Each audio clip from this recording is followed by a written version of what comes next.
Salam dalam Yesus Kristus. Kiranya berkat Tuhan selalu menjadi bahagian saudara, secara pribadi, keluarga, ataupun jemaat, dimanapun saudara berada. Kita akan mempelajari hari Sabat, yaitu hari ke-7 dari satu minggu ada 7 hari. Dan Sabat ini menimbulkan beberapa pertanyaan. Yaitu apakah Sabat hanya untuk Allah, di mana Allah telah menyelesaikan pekerjaannya selama 6 hari, lalu dia berhenti, memberkati dan menguduskan Sabat. Atau Sabat Allah ciptakan hanya untuk orang Israel. Atau Sabat diberikan kepada umat manusia. Itu kira-kira pertanyaan yang ada di dalam umat Kristiani saat ini. Nah, mari kita buka Alkitab, karena Alkitab dapat menjawab atau menjelaskan dirinya sendiri. Kita mulai dari Kejadian 2 ayat 1 sampai 3. Demikianlah diselesaikan langit dan bumi dan segala isinya.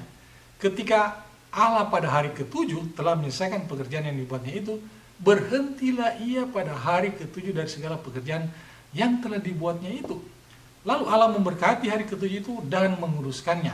Karena pada hari itulah ia berhenti dari segala pekerjaan penciptaan yang telah dibuatnya itu. Dari ayat ini, seperti pertanyaan-pertanyaan yang saya kemukakan tadi, ya, beberapa orang merujuk bahwa Allah ciptakan Sabat untuk dirinya sendiri. Karena ia telah bekerja selama 6 hari, lalu hari ke-7 dia berhenti, dia butuh istirahat. Kira-kira bahasa kasarnya demikian. Apakah ayat ini mengatakan demikian? Alkitab akan menjelaskan. Setelah Kejadian pasal 1, ya, yang berbicara atau menuliskan tentang proses penciptaan alam semesta ini, dunia ini, pasal 2 dimulai dengan ayat yang menyatakan Allah telah menyelesaikan penciptaan selama 6 hari. Dan pada hari ke-7 Allah berhenti menyucikan dan memberkati. Selanjutnya, dalam buku Kejadian tidak menyinggung secara spesifik, ya, tentang Sabat. Yang kemudian Sabat muncul kembali pada buku Keluaran, khususnya pasal 16. Anda bisa baca secara keseluruhan, tetapi saya akan baca ayat 22, 23, dan 26. Pada hari yang ke-6 mereka memungut roti itu 2 kali lipat banyaknya, 2 gomer untuk tiap-tiap orang. Dan datanglah semua pemimpin jemaat memberitahukan kepada Musa. Lalu berkatalah Musa kepada mereka, inilah yang dimaksudkan Tuhan. Besok adalah hari perhentian penuh, Sabat yang kudus bagi Tuhan. Maka roti yang perlu kamu bakar, bakarlah. Dan apa yang perlu kamu masak, masaklah. Dan segala kelebihannya biarkanlah di tempatnya untuk disimpan sampai pagi. 6 hari lamanya kamu memungutnya, tetapi pada hari yang ke-7 adat Sabat, maka roti itu tidak ada pada hari itu. Jadi pada waktu mana turun, mereka nikmati, mereka buat roti, dan pada hari ke-6 mereka memungut 2 kali lipat, maka para pemimpin jemaat ini datang kepada Musa bertanya.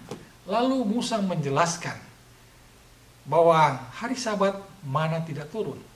Oleh sebab itu, hari ke-6, ya, hari Jumat, mereka harus mengumpulkan 2 kali banyaknya daripada hari-hari sebelumnya.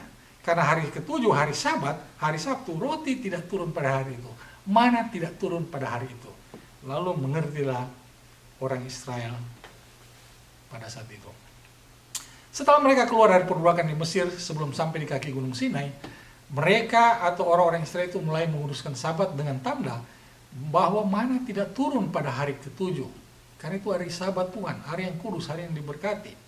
Lalu tibalah orang-orang yang keluar dari Mesir itu di padang gurun Sinai, yang dipimpin oleh Musa, dan mereka berkemah di depan gunung Sinai. Keluaran 19 ayat 2. Dan ayat 3 katakan Musa diperintahkan untuk naik ke gunung Sinai untuk bertemu dengan Allah. Pasal 20 dari buku Keluaran ayat 1 sampai 2 demikian. Lalu Allah mengucapkan segala firman ini.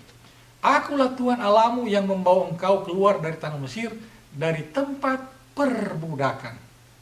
Ya. Apa tujuan Allah membawa orang Ibrani atau orang Israel keluar dari Mesir? Dari perbudakan secara fisik, ya, untuk membangun Mesir, dan perbudakan spiritual, di mana banyaknya dewa-dewa Mesir. Atau katakanlah mereka berada dalam kubangan berhala Mesir. Semua makhluk ciptaan itu ada dewanya, ada berhalanya. Jadi mereka berada di lingkungan berhala. Lalu apa tujuan Allah membawa mereka keluar dari Mesir? Dikatakan, ya, Tuhan Allahmu yang membawa engkau keluar dari tanah Mesir, dari tempat perbudakan. Apa maksudnya?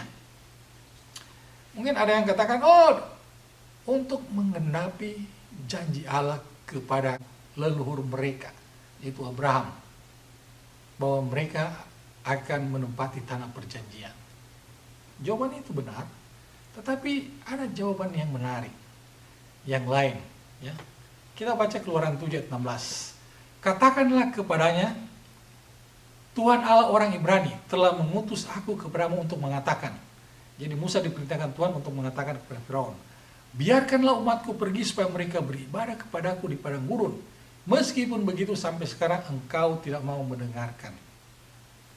Allah membawa orang Israel keluar dari Mesir, dari perbudakan secara fisik dan perbudakan secara spiritual untuk beribadah kepadanya. Biarkanlah umatku pergi supaya mereka beribadah kepadaku. Diulangi kembali dalam pasal 8 ayat yang pertama. Biarkanlah umatku pergi supaya mereka beribadah kepadaku. Ayat yang 20. Biarkanlah umatku pergi supaya mereka beribadah kepadaku. Pasal 9 ayat 1. Biarkanlah umatku pergi supaya mereka beribadah kepadaku. Ayat 13 dari pasal 9. Biarkanlah umatku pergi supaya mereka beribadah kepadaku. Pasal 10 ayat 3.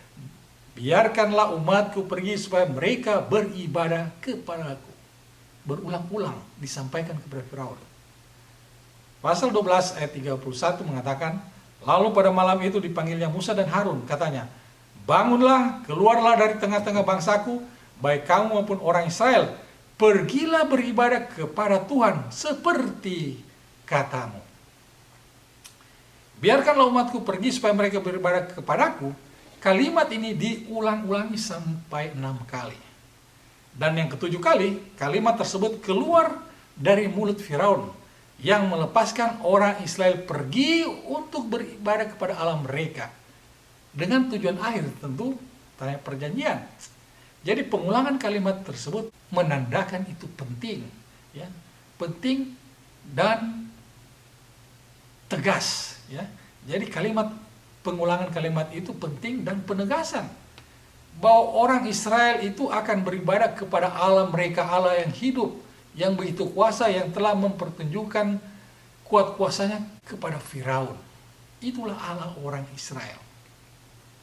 Sehingga Keluaran 20 ayat 1 sampai 2 mengatakan, lalu Allah mengucapkan segala firman ini, akulah Tuhan Allahmu yang membawa engkau keluar dari tanah Mesir, dari tempat perbudakan, untuk berbakti kepadanya. Ayat selanjutnya dari buku Keluaran, ayat 3, dan seterusnya, firman Tuhan demikian bunyinya. Jadi ayat selanjutnya dari buku Keluaran, berbicara tentang Allah. Hukum pertama dari Keluaran 20. Ya, ayat yang ketiga. Jangan ada padamu Allah lain. Artinya hanya ada Allah yang membebaskan mereka. Ada Allah yang hidup, Allah yang kuat dan perkasa. Itulah Allah bangsa Israel. Itulah Allah orang Israel. Yang telah membebaskan mereka dari perbudakan, baik secara fisik maupun secara spiritual di Mesir. Hukum kedua, jangan membuat patung yang menyerupai apapun di atas dunia ini. Di bawah air, di atas langit, dan lain sebagainya. Artinya, ya, orang Israel dilarang untuk membuat patung, baik itu di dalam rumah tangga, baik itu secara masyarakat, lingkungan, ataupun secara bangsa dan negara. Dilarang, jangan membuat patung yang menyerupai apapun. Jangan ada patung di antara mereka. Katakanlah demikian. Dan hukum yang ketiga, jangan menyebut nama Tuhan sembarangan. Di dalam lingkungan orang Israel, dilarang menyebut nama Tuhan sembarangan. Itu firman Tuhan. Dan kemudian kita sampai kepada Keluaran 20 ayat 8. Ingatlah dan kuduskanlah hari Sabat. Ayat 11. Sebab 6 hari lamanya Tuhan menjadikan langit dan bumi, laut dan segala isinya. Dan ia berhenti pada hari ketujuh, itulah sebabnya Tuhan memberkati hari Sabat dan menguduskannya. Ingat dan kuduskanlah hari Sabat. Karena 6 hari lamanya Tuhan apa? Menjadikan langit dan bumi. Lalu berserta segala isinya. Lalu ia berhenti pada hari ke-7. Itulah sebabnya Tuhan memberkati hari Sabat dan menguduskannya. Kalau Keluaran 20 ayat 8 dan 11 ini saudara bandingkan dengan Ulangan 5 ayat 12 dan 15, ya, saudara akan mendapatkan suatu gambaran. Dengan tuntunan Roh Kudus, Anda akan mendapatkan suatu gambaran tentang apa maksud Sabat bagi orang Israel. Sampai pada ayat ini. Ayat 12, Ulangan 5. Tetaplah ingat dan kuduskanlah hari Sabat seperti yang diperintahkan kepadamu oleh Tuhan Allahmu. Jadi Ulangan 5 ayat 12 ini dikatakan tetap ingat, kuduskan Sabat karena itu diperintahkan Tuhan kepada orang Israel. Ayat 15, sebab haruslah kau ingat bahwa engkau pun dahulu budak di tanah Mesir dan engkau dibawa keluar dari sana oleh Tuhan Allahmu dengan tangan yang kuat dan dengan lengan yang terancung. Itulah sebabnya Tuhan Allahmu memerintahkan engkau merayakan hari Sabat. Jadi diperintahkan orang Israel untuk menguduskan Sabat, merayakan Sabat. Kalimat ingat dalam Keluaran 28 artinya berada di dalam pikiran orang Israel. Tidak lupa, timbul kembali dalam pikiran Israel.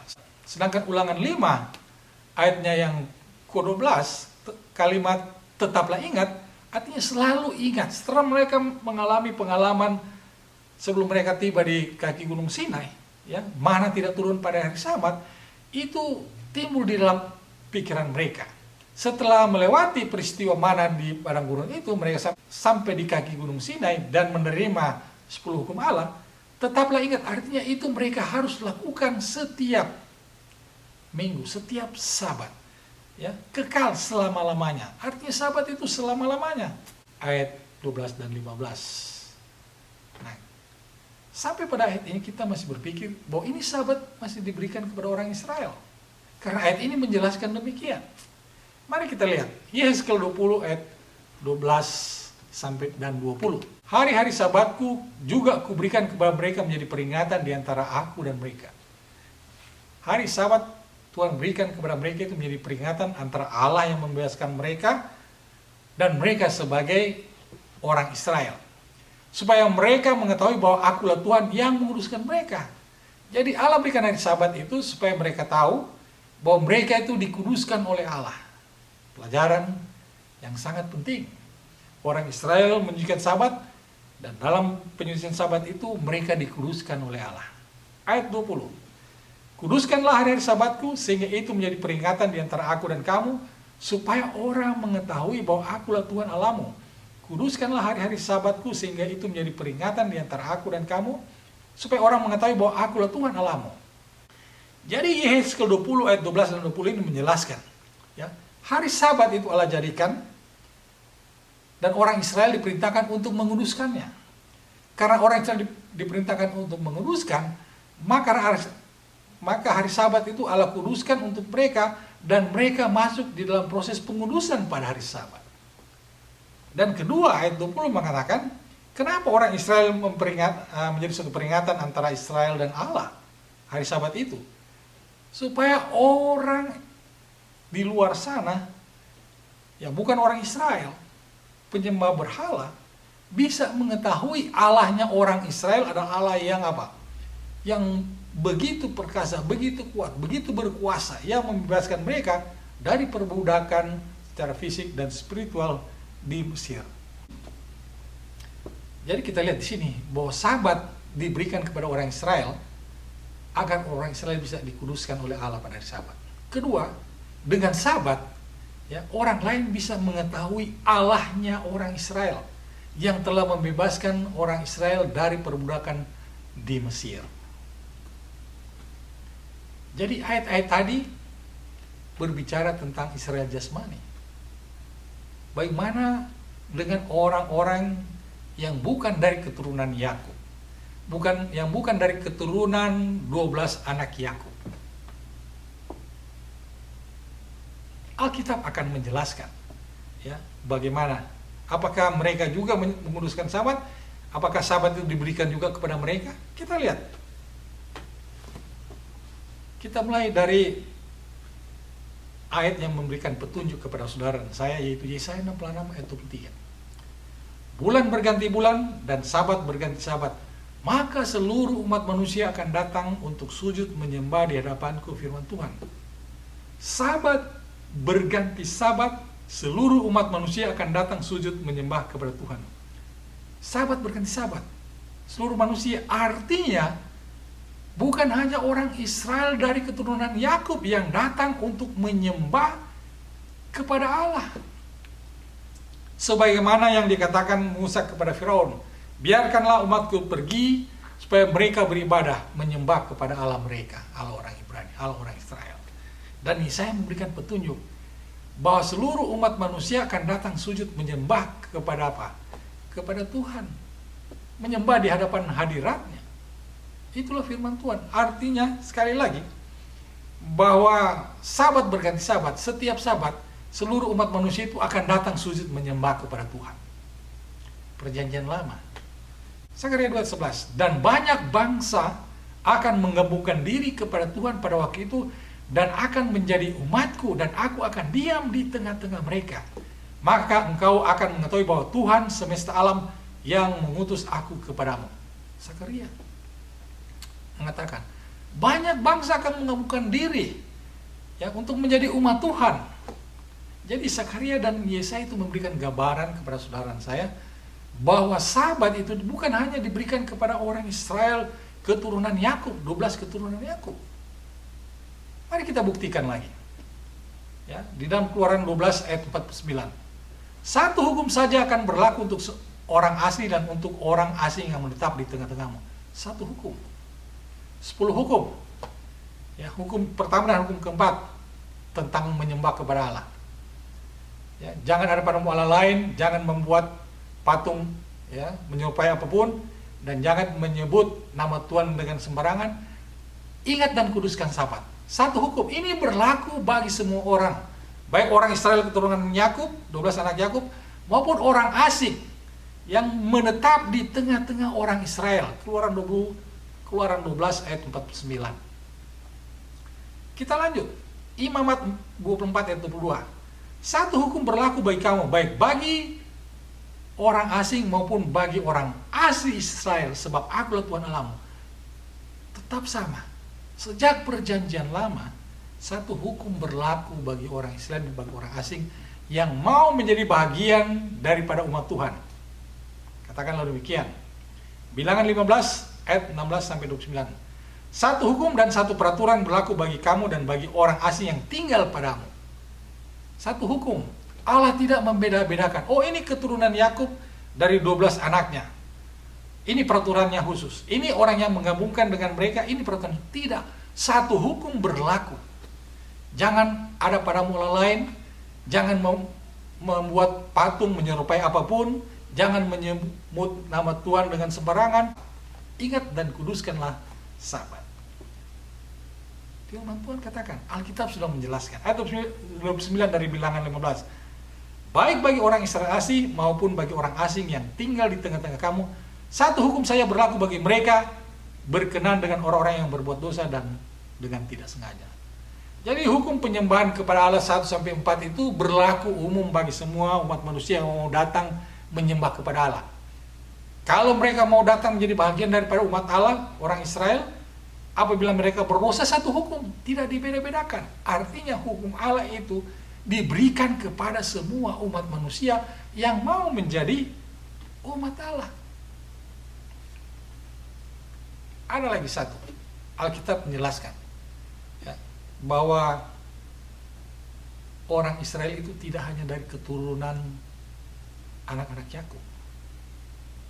Orang asing yang mau bergabung dengan mereka memiliki hak yang sama dan peraturan yang sama berlaku baik orang asing maupun orang asli keturunan anak-anak Yakub.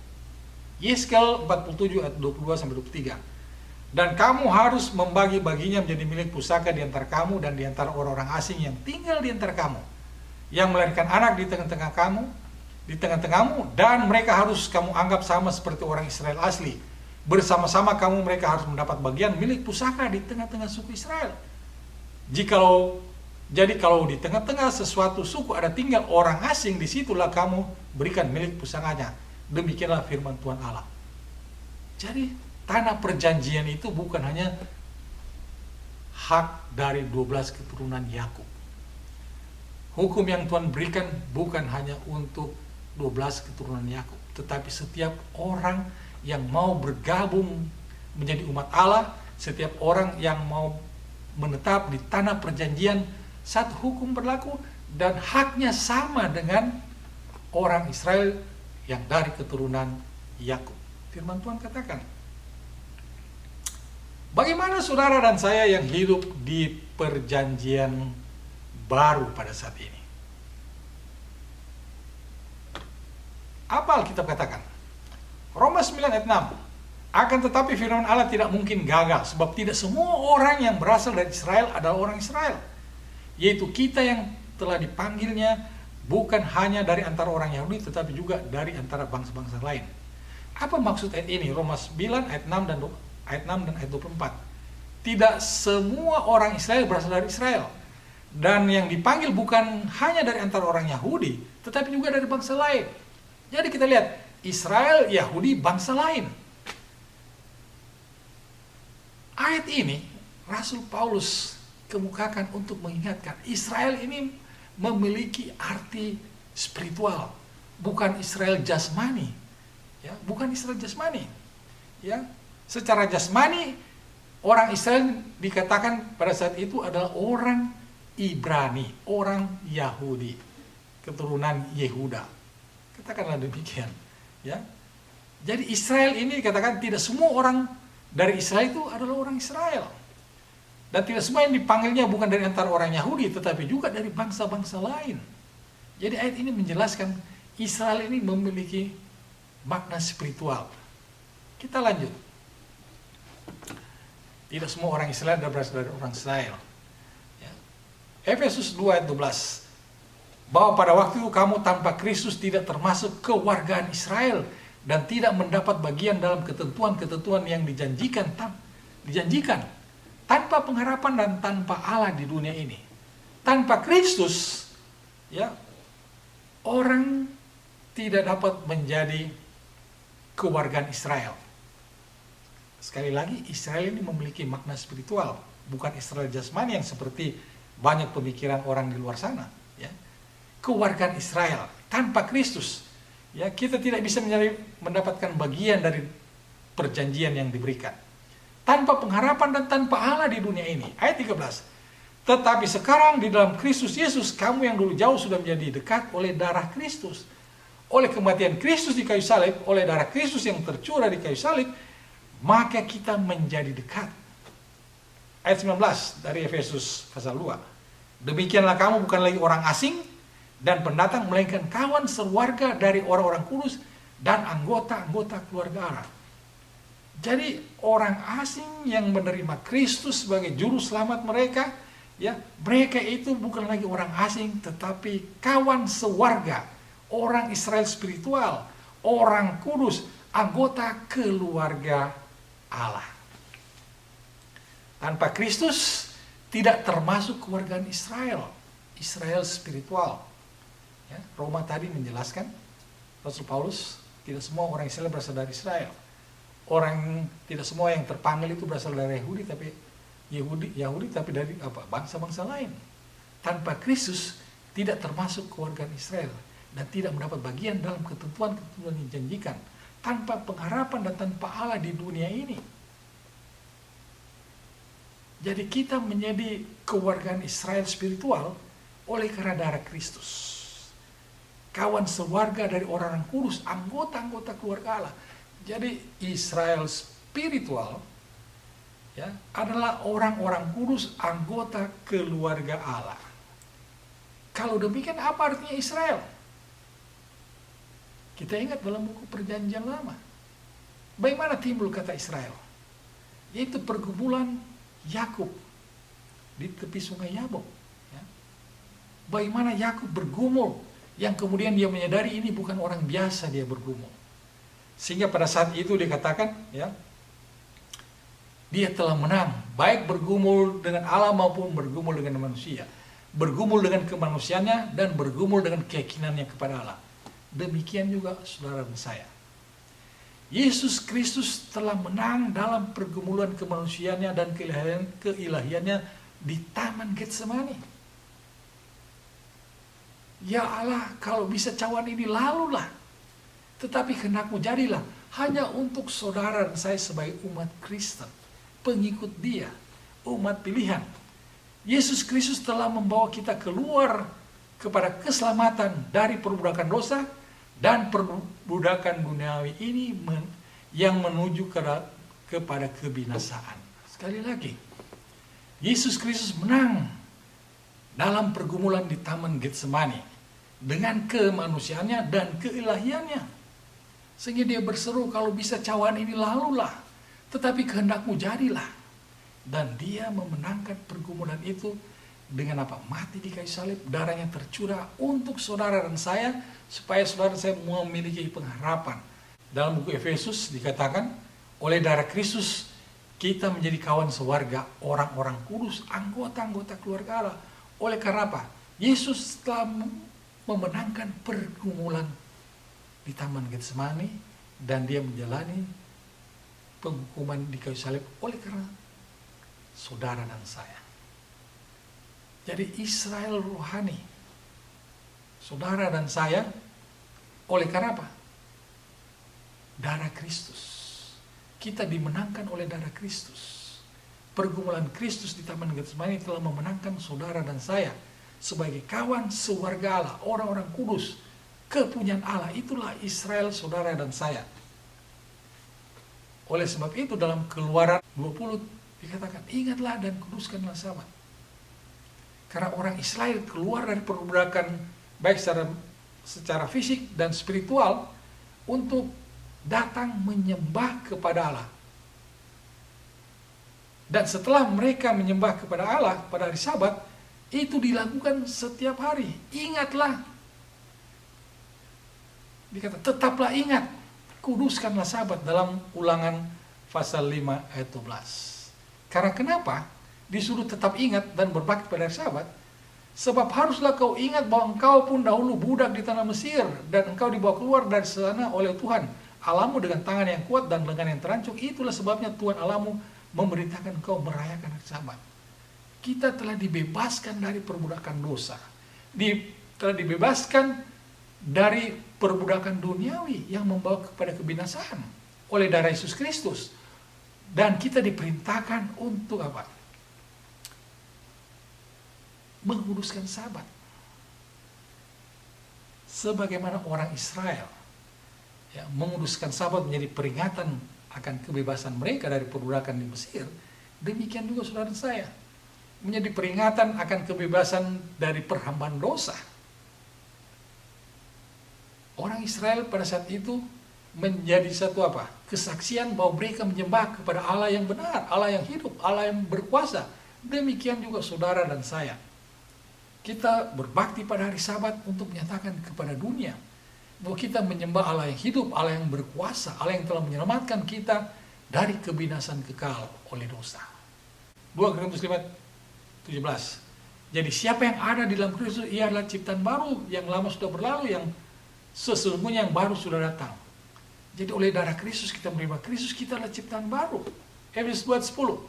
Karena kita ini buatan Allah, diciptakan dalam Yesus Kristus untuk melakukan pekerjaan baik yang dipersiapkan Allah sebelumnya. Ia mau supaya kita hidup di dalamnya. Jadi dipanggil dari dosa, kita menjadi ciptaan baru. Sama dengan orang Israel, keluar dari Mesir, mereka diciptakan kembali untuk menjadi umat Allah melalui suatu proses dalam perjalanan di padang belantara sampai di tanah perjanjian. Demikian juga saudara saya. Kita diciptakan kembali untuk masuk dalam tanah perjanjian semawi. Efesus 1:7, sebab di dalam Dia dan oleh darahnya kita beroleh penebusan, yaitu pengampunan dosa menurut kekayaan kasih karunia-Nya di dalam Yesus Kristus. Kolose 1:3, Ia telah melepaskan kita dari kuasa kegelapan dan memindahkan kita ke dalam kerajaan Anak-Nya yang kekasih. Galatia 5:1, supaya kita sungguh-sungguh merdeka. Kristus telah memerdekakan kita.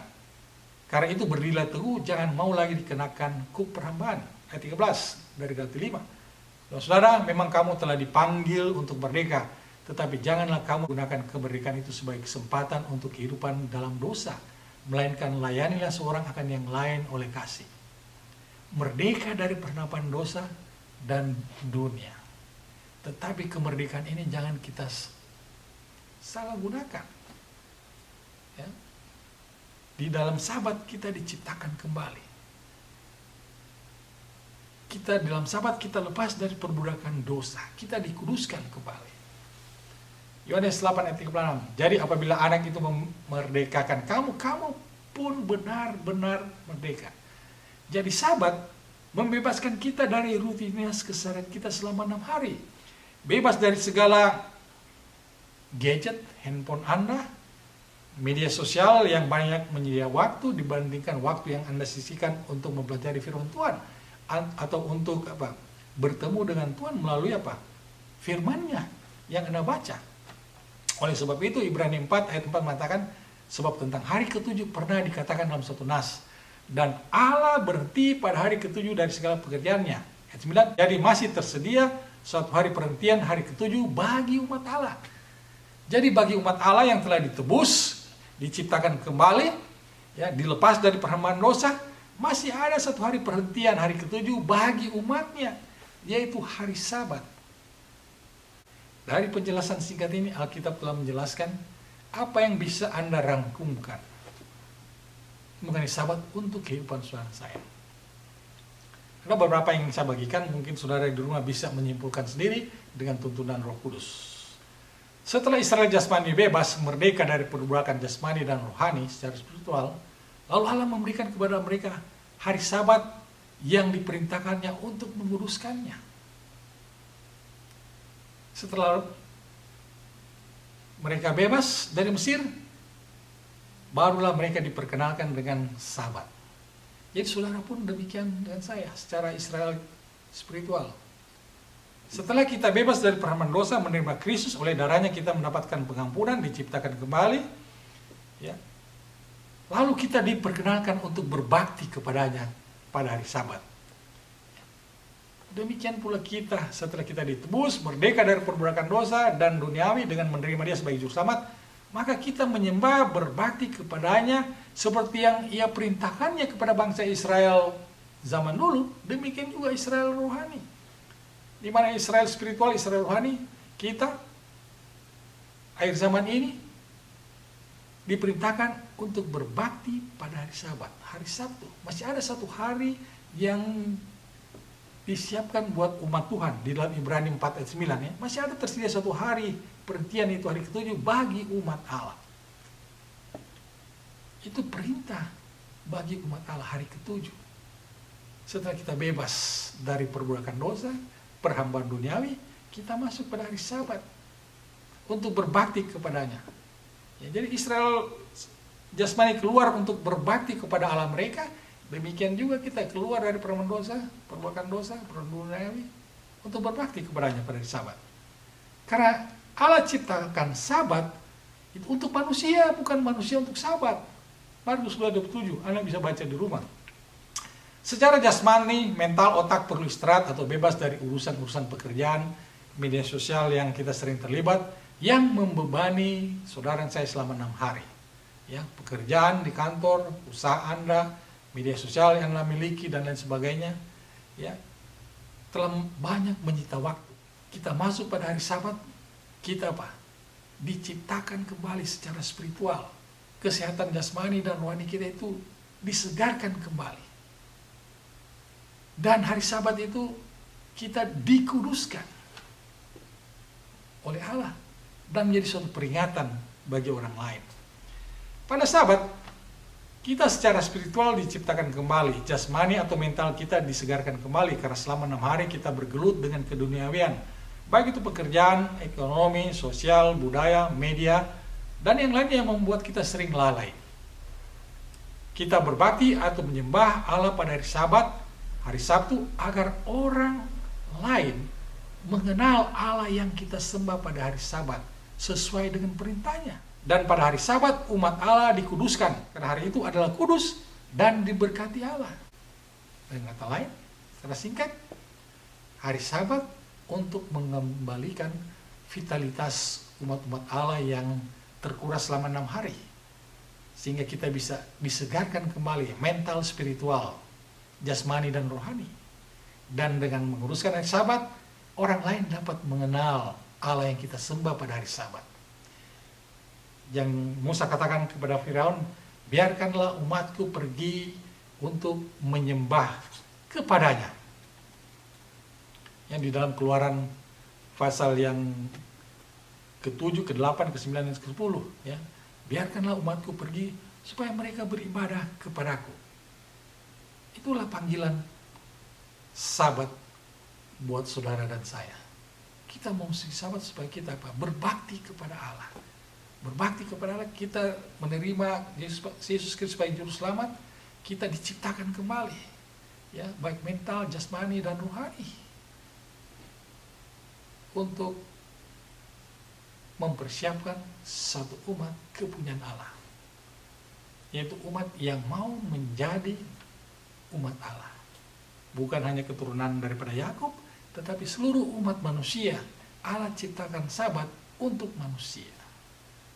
Demikianlah pelajaran singkat dan sederhana ini bisa menjadi bagian kehidupan spiritual saudara saya sambil menanti kedatangan Yesus Kristus. Tuhan memberkati dalam nama Yesus Kristus. Amin.